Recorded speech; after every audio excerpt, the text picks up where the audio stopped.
Warning: the SCP Foundation database is classified. Access by unauthorized personnel is strictly prohibited. Perpetrators will be tracked, located, and detained. Item Number: SCP-041. Object Class: Safe. Special Containment Procedures: SCP-041 is to be hospitalized at Bioresearch Area 12.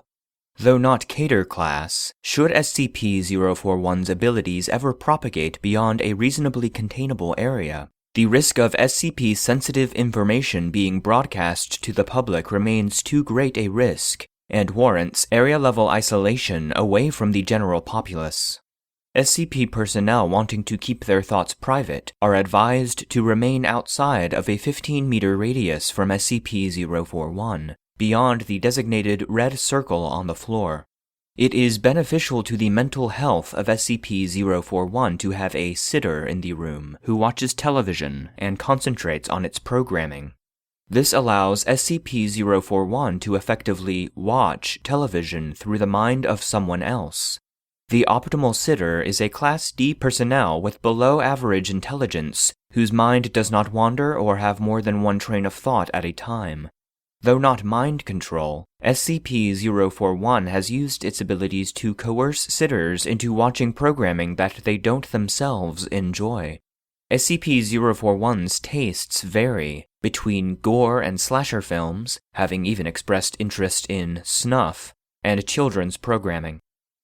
Description: SCP-041 is a male human suffering from irreversible damage to his central nervous system, which is believed to have been caused by an infection of a rare strain of bacterial meningitis.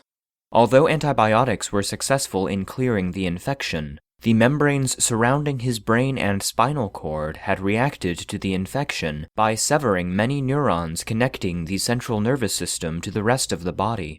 SCP-041 must rely on a respirator to sustain his breathing, a biventricular pacemaker to keep his heart beating, and a gastrostomy tube to provide nutrition. Visually, SCP-041 appears to be in a persistent vegetative state.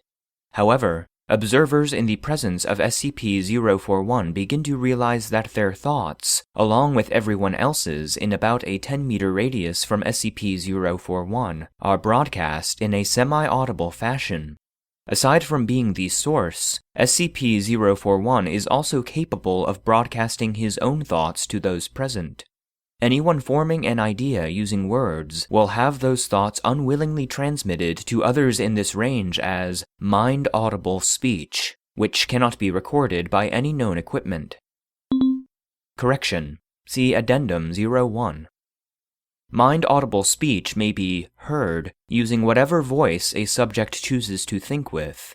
Most typically, this is the subject's normal voice. See Document 041-01. Visual thoughts and images are broadcast as well, but are not received as readily. Images are most effectively transmitted when both the sender and receiver have their eyes closed. The sender concentrates on a single object without environment or background, and the receiver's mind is clear of conscious thoughts. Communication between subjects using visual images, particularly those not rooted in memory but in imagination, is usually difficult. The sender typically has trouble conceiving a highly detailed mental object from a single point of view, while the receiver will often try to fill in gaps of missing information, ultimately resulting in the receiver seeing a different image from what was sent. The most difficult imagery to be successfully broadcast appears to be a person's face, particularly if the image is one of a person in motion.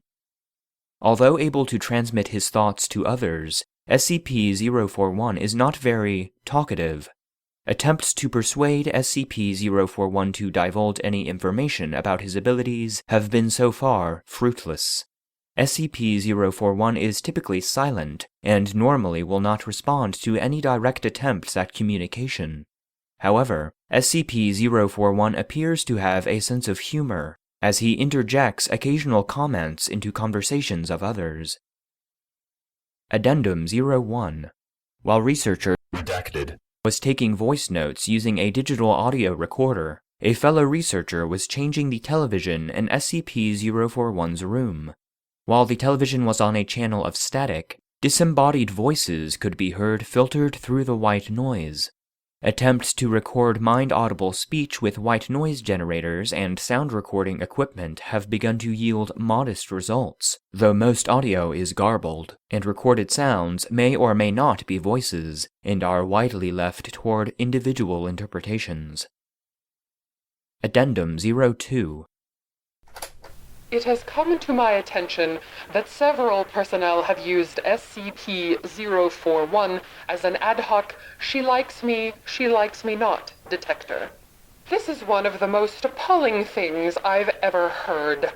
Are we safeguarding potentially world-destroying objects, or are we in 3rd grade? Dr. Klein.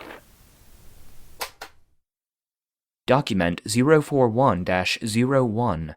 Researchers quote, You know, the first time I was in that room with Captain 41, I kept hearing this singing. It was this little girl's voice singing some kid's song. It wasn't the TV, and it definitely wasn't radio. It was in our heads, you know? So I think, if I was stuck in bed without anything else to do, I'd sing like a little girl too. And then this voice comes into my head. Hey, it's not me. I don't know that soon. And then old Kent looks at me. Got all white in the face. You know? Note: this event occurred after SCP-239 was placed in a chemically induced coma. Any connection between the two SCPs is currently unconfirmed.